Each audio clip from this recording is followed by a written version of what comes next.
Where do you find bass after the spawn? Let's talk about that here on the Googan Lab. So today we're going to focus immediately after the spawn, which is when bass move up to shallow water, they make these beds, and they make their babies and all of that. Where do they go after that? Because that's the time where a lot of people get excited to go fishing, because you can see bass on the bank, you know that they're up shallow right on the bank, but where do they go right after that? So that's what we're going to focus on here today, and it could be some of the best fishing all year. The way I like to look at it is you're going to fish the exact same areas as when the fish are coming in to spawn. So when you get that pre-spawn, in most states it's February, March, fish will come out of deep water haunts and they'll move up onto flats, they'll follow creek channels, and they're going to hold on cover.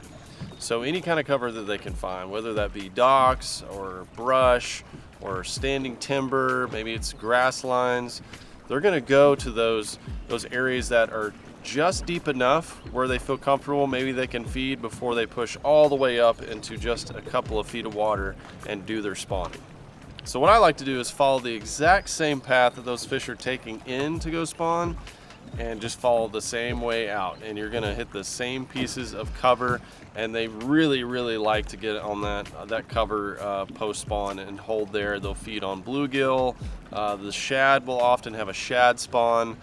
They'll really hold on that cover for weeks, maybe even a month, before they go out when it gets really hot in the summer and move out to deep water where it's cool.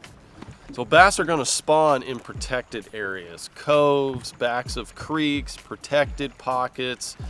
And the first area that they're going to go to right after that is the immediate first drop, or the immediate first brush line or cover line or docks right after that. So what you want to look for is the protected coves, and then just follow your map, look at it, look at Google Maps, or look at your map on your graph, and just look for those little areas that are just a little bit deeper. Oftentimes it's those secondary points inside of those creeks. So the first point coming out of a spawning pocket, or the first good line of trees, or the first grass line that's got just a little bit deeper water coming out of there, that is most of the time where they're going to hold right after the spawn, and they'll do that for weeks.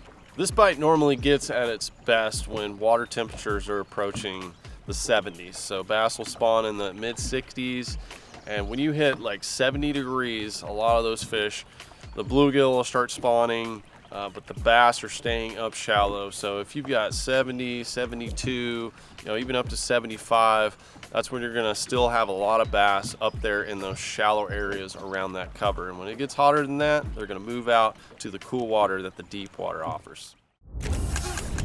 So that is where you're gonna look for post-spawn bass, and it can be a really fun time snatching fish out of cover in that shallow water. So rig up. If you want to see more tips and tricks, you know what to do. Subscribe right here to the Googan Lab. We'll see you next time.